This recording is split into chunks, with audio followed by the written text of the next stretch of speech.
Ce soir, je vous salue tous dans le précieux nom de Jésus-Christ.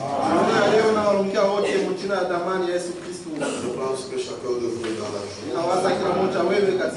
d'être dans la maison du Seigneur. Est-ce qu'on peut se lever pour la prière? Prions tous.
Tu donnes la victoire. Nous ne regardons pas à nous-mêmes, puisque cela va précipiter notre défaite. Mais Seigneur, par ton nom, la victoire est assurée. Merci Seigneur. Merci pour ton peuple que toi-même tu as attiré vers toi, qui ont besoin de toi, qui ont soif de toi, qui ont soif de ta sainteté. Mais d'eux-mêmes, ils échouent. Mais ils ont confiance qu'avec Dieu, ils feront des exploits. C'est pourquoi ils viennent toujours à ta parole. Ils savent que le victorieux est ici. Seigneur, sois avec nous. Le moment que nous allons passer autour de ta parole, enlève de nous l'orgueil, pour que réellement en tant que potier tu nous trouves de la bonne forme. Merci Seigneur, que nous ne résistions pas à ce que tu nous dis, puisque de là dépend notre bien. C'est dans le nom de Jésus-Christ. Je te prie ainsi. Amen. Dans 2 Pierre, chapitre 3, du verset 1er Au verset 3. Voici déjà, bien-aimés, la seconde lettre que je vous écris, dans l'une et dans l'autre, je cherche à éveiller par des avertissements votre saine intelligence. Afin que vous vous souveniez des choses annoncées d'avance par les saints prophètes.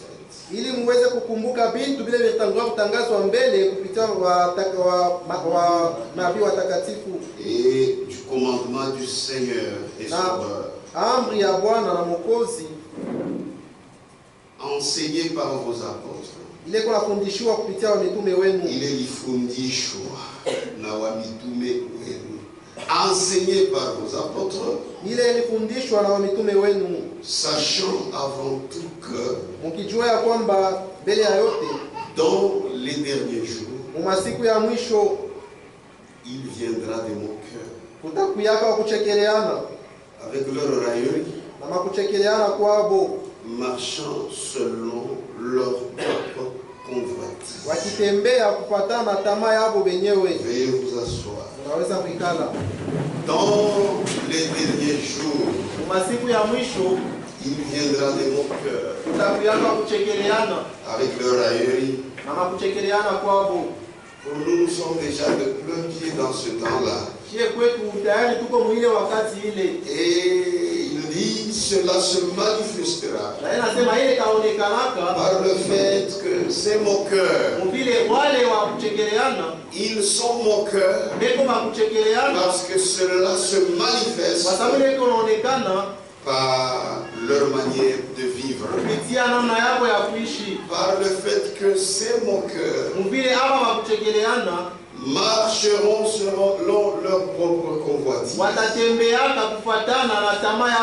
Et non selon le commandement du Seigneur et Sauveur. Oh, tous ceux-là qui ont reçu la grâce, il y a un commandement qui leur a été enseigné. Il s'agit du commandement du Seigneur et Sauveur. Mais ces gens-là, ils diront qu'ils ont cru. Ils se retrouveront même là où on prêche la vérité. Mais observez-les. Si réellement ils acceptent cette grâce, ils marcheront selon le commandement du Seigneur et Sauveur que nous avons reçu de la part des apôtres. Mais la Bible nous montre déjà comment seront ces gens. Ils marcheront selon leur propre convoitise. Même s'ils diront que nous aimons Dieu, mais eux, ils ne suivront pas le commandement de Dieu. Et Jude qualifie ces convoitises selon lesquels ces moqueurs marcheront. Il qualifie cela d'impie. Oui, parce que ça ne sera pas selon Dieu. Frère, qu'on ne vous trompe pas. Chez Dieu, ceux qui résistent, c'est seulement la sainteté. C'est seulement une vie pure. Et tout celui qui vient de Dieu, il s'efforce à plaire à Dieu, à avoir cette vie-là. C'est pourquoi il ne faut pas se consoler quand tu es dans une sale vie. Demande pardon, répands-toi et le Seigneur te bénira. Ne cherche pas des idées, des réflexions. Non, ça c'est la prédication du diable. Puisque ces convoitises,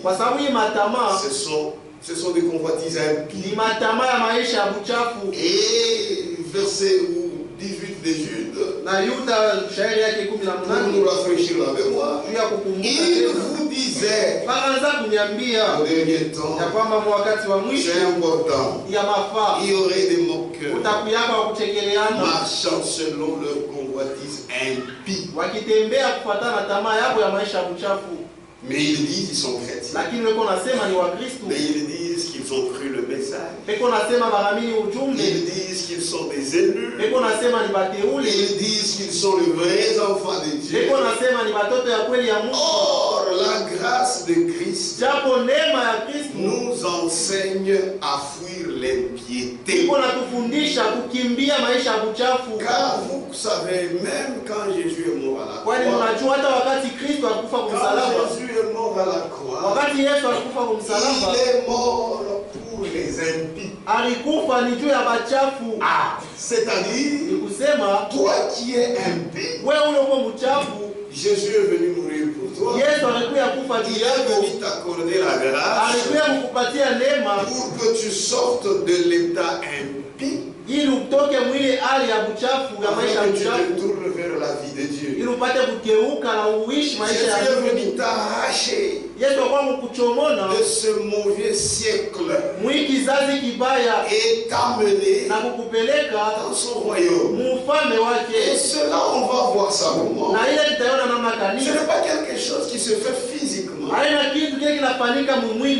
il faut comprendre cela spirituellement. C'est-à-dire, ce que tu étais, il y aura un changement. Tu ne seras plus. C'est ce que Christ a fait. Que Dieu vous bénisse. Quand nous lisons dans Romains, Romains chapitre 5. Et si il est venu pour toi impie, et si tu l'as accepté, tu ne seras plus impie. Romains chapitre 5, verset 6. Car lorsque nous étions encore sans force, Christ, au temps marqué, est mort pour des impies. Mais là, il est mort pour toi. Impie. Comment tu restes encore impie? C'est que tu ne l'as pas reçu. Amen. Si tu reçois quelqu'un pour te libérer, tu ne demeureras plus en prison. Tu vas sortir. Parce qu'il faut le suivre. Amen. Et cela pour que vous ne viviez plus selon les convoitises impies. Donc la mort de Jésus à la croix a libéré une puissance divine qui nous permet de mener une vie de piété. Celui qui vit comme impie, il marche en ennemi de la croix. Mais hors à la bouche, il dit, Jésus est mort pour moi. Mais la mort de Jésus, qu'est-ce que ça t'a fait? Qu'est-ce que cela t'a aidé? En quoi cela t'a aidé? Il ne faut pas mentir sur Dieu. Parce que si Dieu est en toi, il y aura un changement.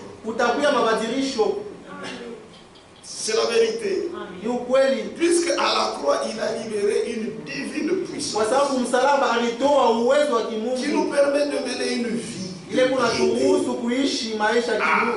vie de sainteté, une vie de renoncer au mal, une vie de fuir le mal. C'est la vérité. Dieu ne peut pas accepter que tu mènes une vie de saleté. Non. Il te sauve. Il te donne sa nature. La nature de Dieu, c'est la sainteté. Amen. Toutes tes pensées là, philosophiques, mets ça dehors. Jésus vient pour prendre une épouse pure, sans tache, sans ride, ni rien de semblable.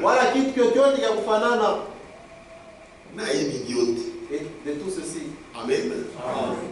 Donc ce que tu dois te dire, une fois que tu te retrouves dans une mauvaise position, il n'y a pas de justification. Répare ta vie, répands-toi et continue. Pas de justification. Quand tu t'es justifié, tu prends le langage du diable. Parce que le véritable impie, c'est lui-même le diable. Amen. Et le diable est en toi. Il résiste au commandement de Dieu. Et le diable se sent bien quand il est en train de se prévaloir dans ceux-là qui disent qu'ils ont cru. Puisque là il est content. Il dit, mais tu vois les gens, je les utilise comme mes jouets. Et voyez, imaginez un peu ce que cela fait au cœur de Dieu. Quand vous croyez, soyez décisifs. C'est ça la puissance de la décision. Vraiment en parler. Quand tu prends une décision, ne recule plus. Tu dois briser tous les ponts qui peuvent te retourner encore dans le monde. Sinon tu seras un jouet du diable.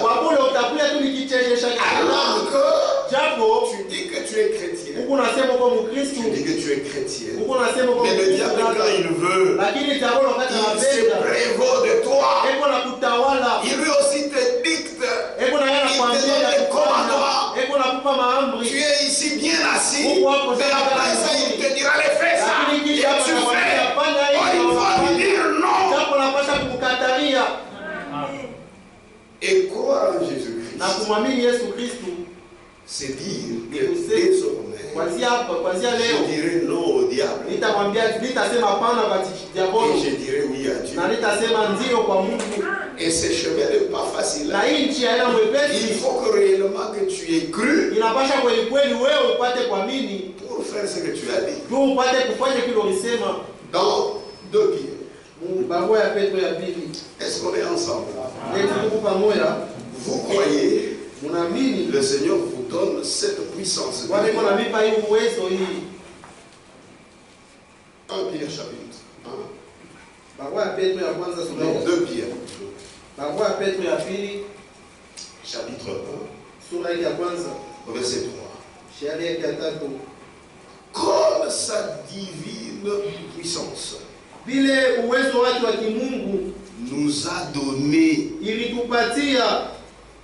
Ce n'est pas les rêves. C'est la réalité. Pour ceux qui ont cru véritablement. Comme sa divine puissance nous a donné tout ce qui contribue à la vie et à la piété. Amen. La piété. C'est très important. À la vie et à la piété. Au moyen de la connaissance de celui qui nous a appelés par sa propre gloire et par sa vertu, lesquels nous assurent de sa part les plus grandes et les plus précieuses promesses, afin que par elles vous deveniez participants Mupate kufika mkushiriki de la nature divine. Asili ya Mungu. Nous devons vous parler de la parole de Dieu. Toka tunapasha kumisemezea juu ya neno ya Mungu. Ce sont là des promesses. Sio malako hili ici. Inapatikana humu. C'est ça la manière d'enseigner de la grâce. Sio namna ya kufundisha neema. Il vous enseigne par la parole de vérité. Eko na mifundisha ni kupitia neno ya ukweli.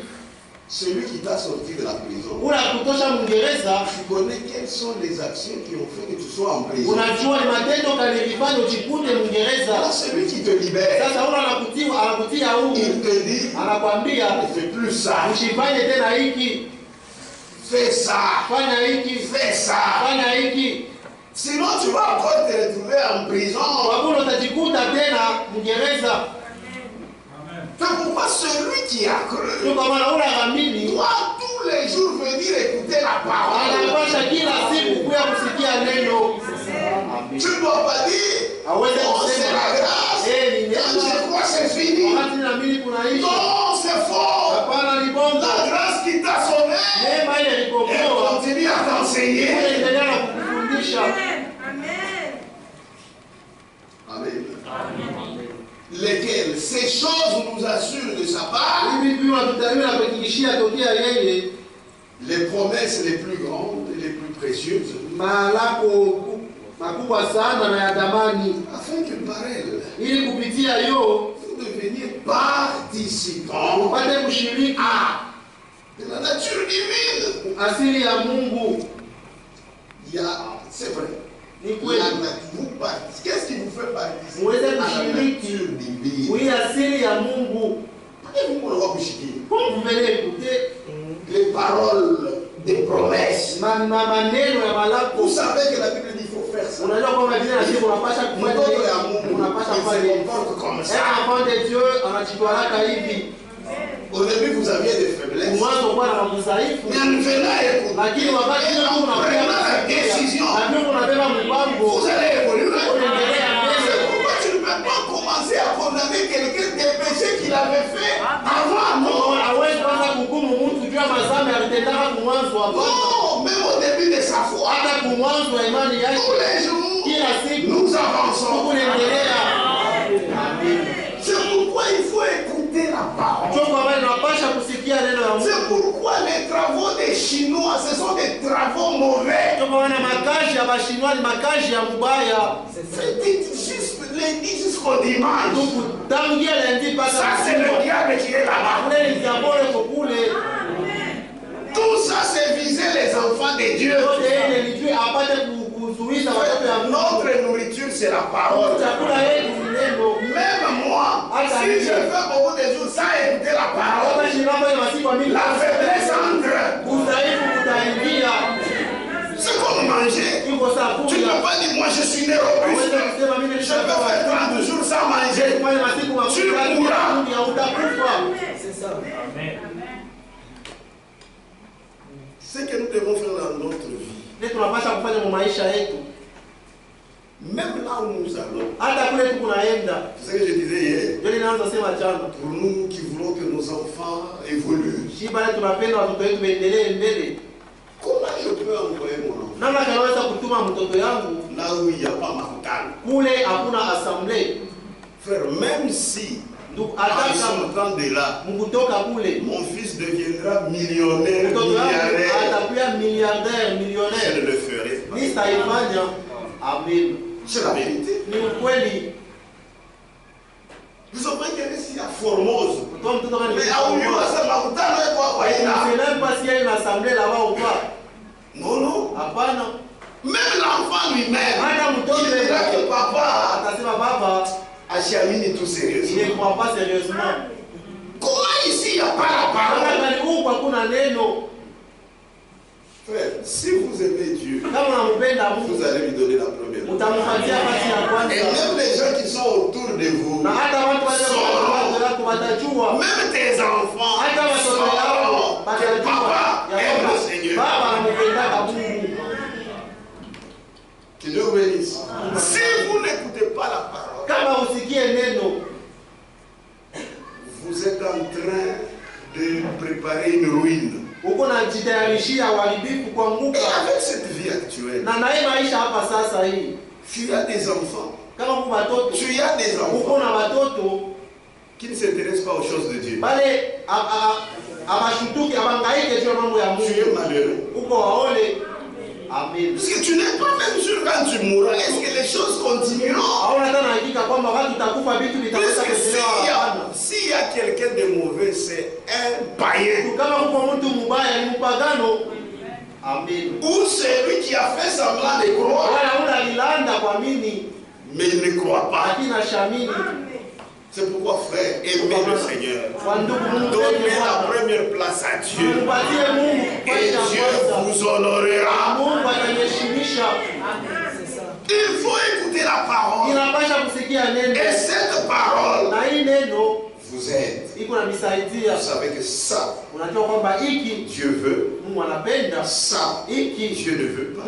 Et cette nature divine dont vous parlez, j'ai cru à l'œuvre de la croix. J'ai la nature de Dieu. C'est en écoutant la parole que cela se manifeste. Lesquels nous assurent de sa part les plus grandes et les plus précieuses promesses, afin que par elles vous deveniez participants de la nature divine, en fuyant la corruption qui existe dans le monde par la convoitise. Vous voyez la nature divine que vous avez. J'ai la nature divine. Vous devez fuir la corruption qui existe dans ce monde par la convoitise. Ce n'est pas une philosophie. C'est une vie de tous les jours. Amen. Si tu ne fuis pas la corruption, voilà maisha mbaya, tu n'as pas la nature divine. Frère, la nature divine, c'est une allergie à la vie du péché.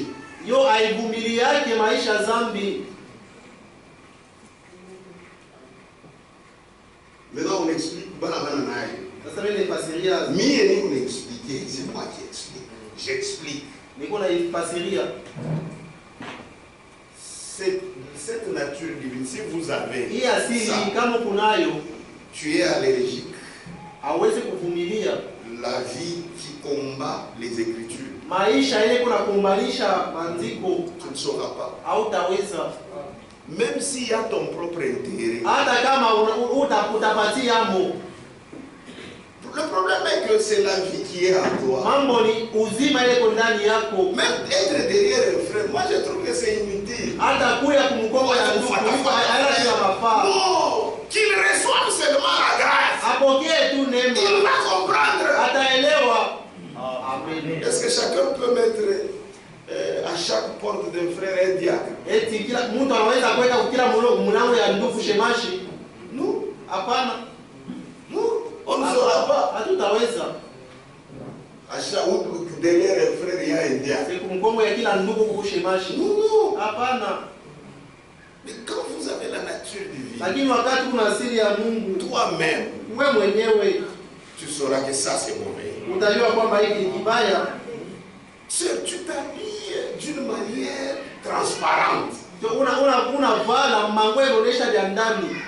Est-ce que réellement tu as la nature divine? Est-ce que quand tu as des habits transparents, il faut que quelqu'un te le dise? Il y a des choses que nous faisons qui montrent que nous ne sommes pas chrétiens, mais qui montrent que nous sommes dans l'église pour seulement nous moquer des choses.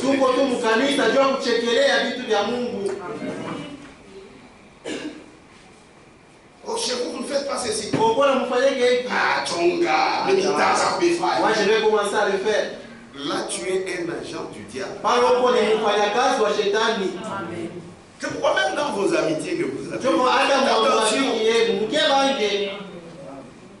Il y a des gens dont la condamnation a déjà été décidée depuis longtemps. Lui, il n'est pas dans les choses de Dieu. Mais à la bouche, il a le nom de Jésus. Mais observez-le. Aucune crainte de Dieu.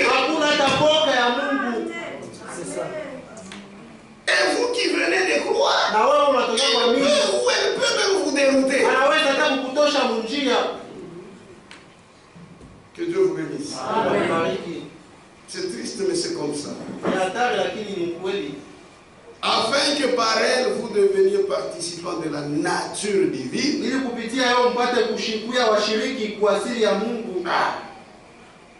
Cette nature divine va se manifester en fuyant la corruption qui existe dans le monde par la convoitise.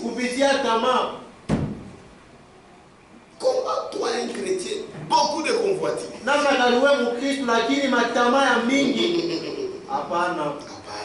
Non. C'est lui qui a reçu la grâce manifestée à la croix de Golgotha. Cette grâce, ça l'enseigne. Amen. Par la parole de vérité, à renoncer à l'impiété, c'est-à-dire à fuir la corruption qui existe dans le monde. Frère, il faut fuir. Dans 1 Corinthiens, chapitre 6, verset 18. Fuyez l'impudicité, c'est comme ça qu'on dit là-bas. Fuyez l'impudicité. C'est pas ça? Est-ce qu'on a dit fuyez? C'est fini. Si tu as reçu la grâce, tu suivras les instructions du Saint-Esprit. Fuyez, c'est fuyez. Fuyez l'impudicité. Joseph avait fui. Joseph avait fui. Et la Bible répète, fuyez. Il y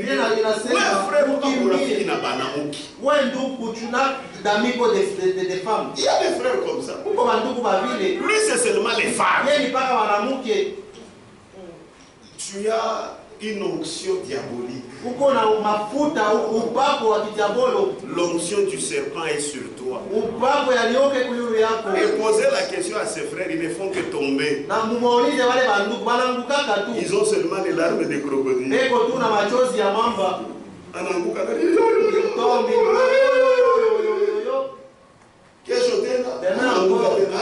Encore il pleure.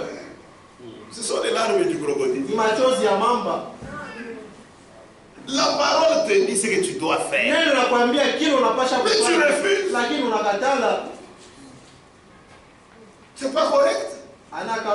Quand Dieu parle, c'est parce qu'il sait que nous sommes ses enfants. Nous allons suivre ça. Amen. Joseph a fui. Le salut est dans la fuite. Toi, tu vois quelqu'un, il a une vie légère.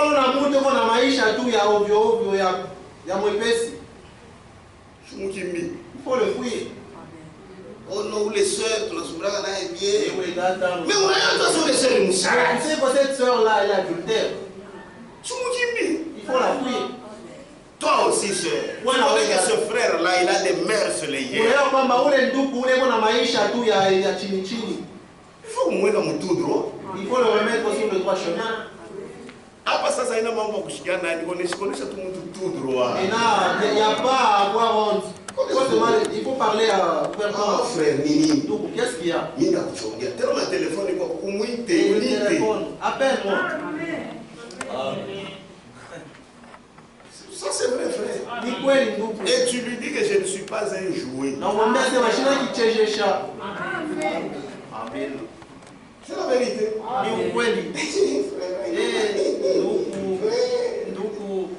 Moi, battre sur vous. Il y a l'onction du serpent. C'est la vérité. La Bible dit fouillez. Mais c'est fouillé. Et après tu commences à pleurer. Tu pleures. Tu vas encore faire ça. C'est pourquoi Jean-Baptiste avait dit grâce de vipère qui vous a appris à fuir la colère.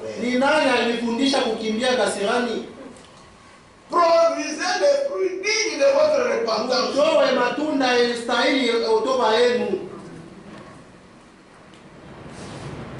Amen. Amen. Fuyez. De Timothée. C'est la vérité. Il faut fuir. Fuyez. Au travail où tu es, fuis l'impudicité. Vous les sœurs, vous avez l'occasion, vous travaillez. Tu n'es pas un jouet. Là où tu es allé, c'est pour travailler. Il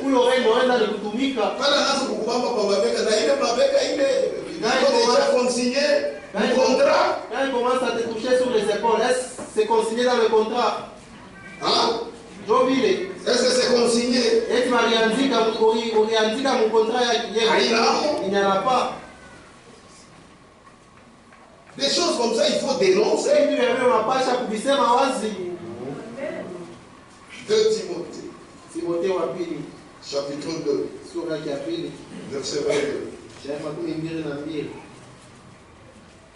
Fuis les passions de la jeunesse. Surtout pendant la jeunesse. Le diable utilise beaucoup les jeunes. Parce que c'est un âge de chaleur. Fuis les passions de la jeunesse. Il faut les fuir.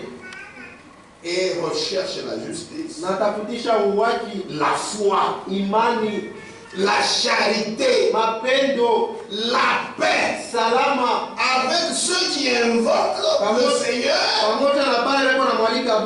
d'un cœur pur.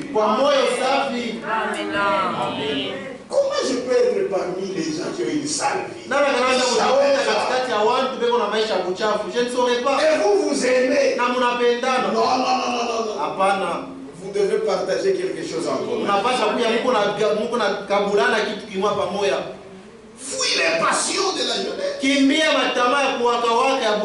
Et recherche la justice, la foi, la charité, la paix, avec ceux qui invoquent le Seigneur d'un cœur pur. Amen. Mais toi, tu ne fuis pas. J'ai le Saint-Esprit. C'est faux. Le Saint-Esprit te dira il faut fuir. Nous sommes dans le monde. Un monde corrompu. Nous ne sommes pas du monde. Amen. Vous n'allez pas faire comme les gens ont fait. Ils ont fait les couvents. Oh non, nous fuyons la corruption. Alors la corruption est dans leur cœur. Tu peux aller là-bas loin. Comme la corruption est là, ça va te suivre là-bas. Tu vas dire ça va vivre. N'est-ce pas, il faut entrer les femmes là-bas. Toi, tu es allé te cacher pour fuir la corruption. Mais ma Bible, il n'a toqué à Wapi. D'où viennent ces grossesses? C'est vraiment là où tu t'es caché. Puisque le péché est en toi. Il faut que le péché sorte de toi. Mais tu es dans ce monde du péché. Et là, tu peux fuir. Fuis les passions de la jeunesse. Je sais le Amen.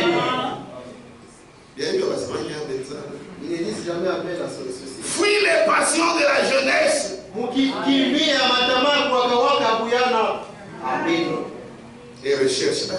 Watafutisha uwaki. Ni kutafutisha. Il faut rechercher cela. La foi. Imani. Ce qui n'est pas digne de foi, tout pas indigné. Haistahili imani, oui, toshe. La charité. Mapendo. La paix. Salama. Pas avec n'importe qui. Avec ceux qui invoquent le Seigneur. D'un cœur pur. Tu as envie de faire. C'est cela nous faut. 1 Timothée 6. Timothée wa kwanza. Est-ce qu'on est ensemble? Est tout pamoja. La première partie de cette prédication. Kipande cha kwanza kia mahubiri. Bien. C'était très bien. Alléluia. Dès avant la fondation du monde. Maintenant, dès avant la fondation du monde. Maisha ya bonjoi. 1 Timothée chapitre 6. Timothée wa kwanza sura ya 6. Verset 11. Sharia 11. Donc il m'a dit que c'est pour qu'il y a pas d'autre ya Mungu. C'est pas seulement pour les enfants de Dieu. Ni bongo. Pour toi, homme de Dieu. 1 Timothée chapitre 6 verset 11. Pour toi, homme de Dieu. Fuis ces choses. Fuis ces choses. Parce que pour confiance, tu dois avoir confiance. Comment on te fera confiance si tu te retrouves dans les choses du monde? Puisque les enfants de Dieu, ils ont confiance aux hommes de Dieu. Parce qu'ils savent que ce sont les hommes de Dieu.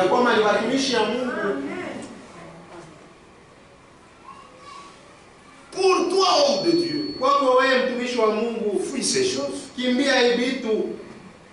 Vous te direz, trouver Dieu dans une réunion. Comment tu vas te retrouver toi aussi en train de boire de l'alcool? Apana.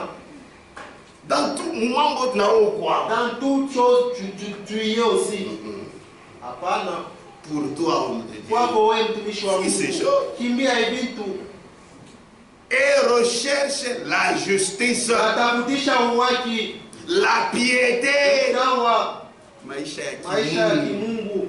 Beko na kuona unaangalia saframa huyu anamrepresenter Mungu. Lui là, yeye anamtambulisha Mungu. Amen. Amen. Amen.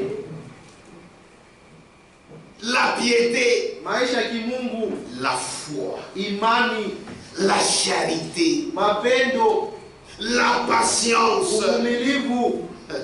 Amen. Amen. La douceur, upole. Combat le bon combat de la foi. Combat na bukombi buzuri ba imani. Saisis la vie éternelle. Shika uzima wa milele. Saisis la vie éternelle. Shika uzima wa milele. À laquelle tu as été appelé. Wile uliitwa. Et pour laquelle tu as fait une belle confession. Ulikiri mzuri. En présence d'un grand nombre de témoins. Mbele ya washuhuda mengi. Amen. Amen. Oh, minamini. Oh, je te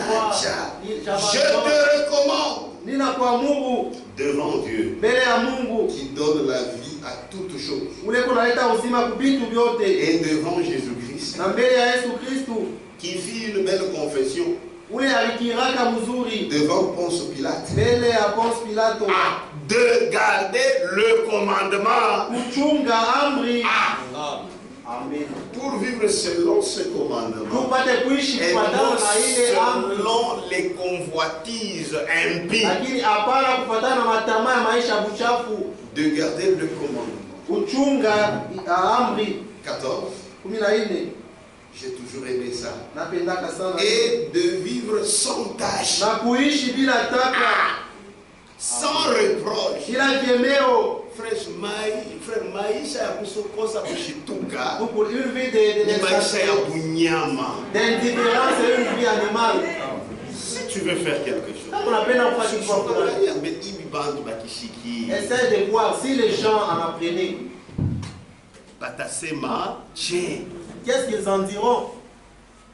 Ils diront quoi sur mon église? Ils diront quoi sur mon Dieu? Ils diront quoi sur ma foi? Batasema nini yulu ya imani yangu? Angalia wa mtabernacle du tabernacle barafiki. Maintenant quand ils disent ça, toi ça te fait du bien. Sasa watu wanasema vile wewe nakufurahisha. Si je vois ça, même si Niki a bien, même si c'est bien, pour moi, je ne le fais pas. Tout m'est permis, mais tout m'est difficile. Tout m'est permis, mais tout n'est pas utile. Mais comme on a maïsa, je peux coucher tout comme si tu as une vie d'indifférence, donc tu seras comme un porc, un cochon. Tunakunawisha hapa, unaenda plongeon, unaenda tena unaanguka matope. Amen. Amen. C'est la vérité. Ni ukweli. De vivre sans tâche, kuishi bila taka, sans reproche, bila kemeo. Oh frère, moi sans reproche, moi Yesu. Ndio, amen. Mais nous aussi, il est en nous. Nous devons vivre sans reproche.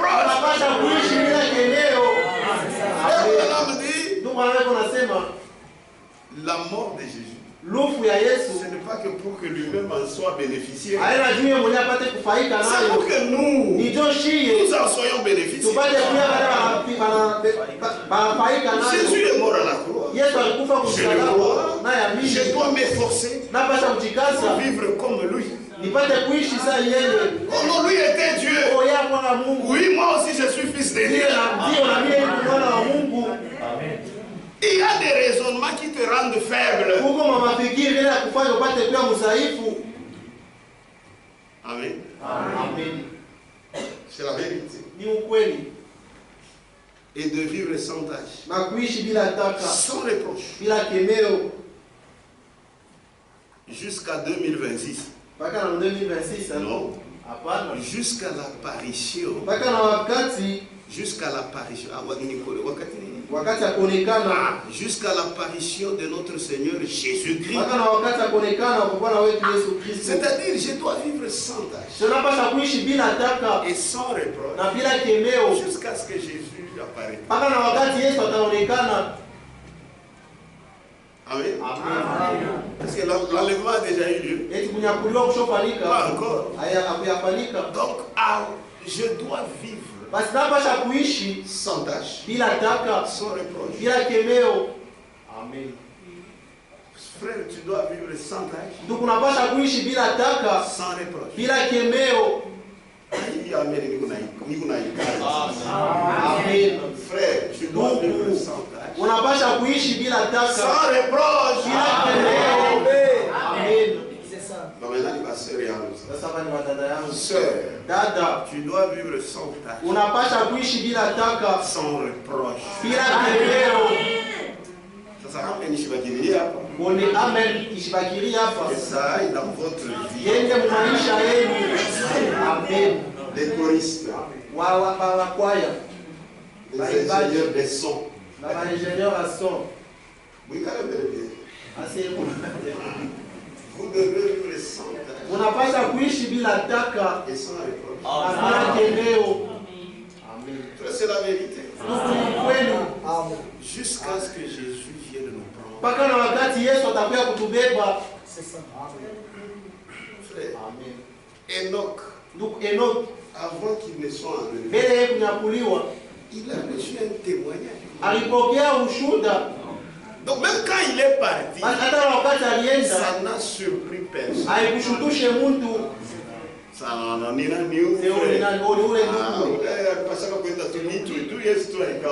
Il devait parler.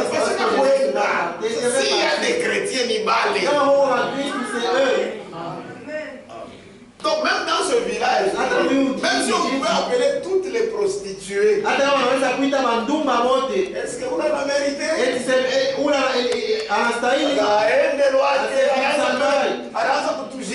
Il nous gênait.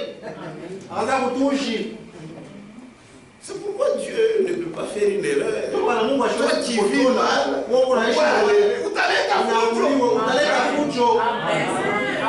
s'il y a même des prostituées qui doivent aller dans la même. Il y aura même Bantouma qui il est parti, il me doit quelque chose. frère, vivez correctement. Amen. Dieu ne peut pas faire cette erreur. Vous avez cru. Sachez que vous devez vous sacrifier. Ce monde n'est pas à vous. Amen.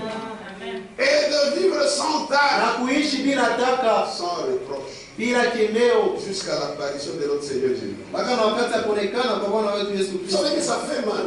Quand les gens du monde parlent de ce que les frères et sœurs ont fait. Quand tu défends là, pourquoi tu fais ça? Tu ne nous aimes pas. Amen. Amen. Tu ne nous aimes pas. Arrête. Arrête.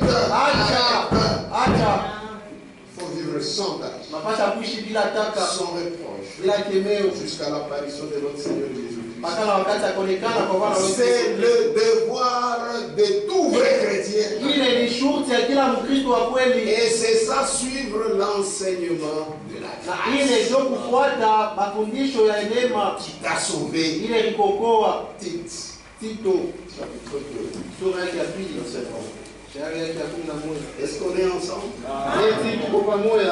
Car la grâce de Dieu, source de salut pour tous les hommes, a été manifestée. Elle nous enseigne à renoncer à l'impiété et au convoitisme mondain et à vivre dans le siècle présent selon la sagesse. On va voir ça. Selon la sagesse, la justice et la piété. Amen. C'est très bien. Cette grâce nous enseigne à renoncer à l'impiété et au convoitisme mondain. Oh, il message Abraham. Ce message il est exagéré. C'est la Bible, non? Ça, c'est un message biblique. Oh non, quand il s'est vigile à ça.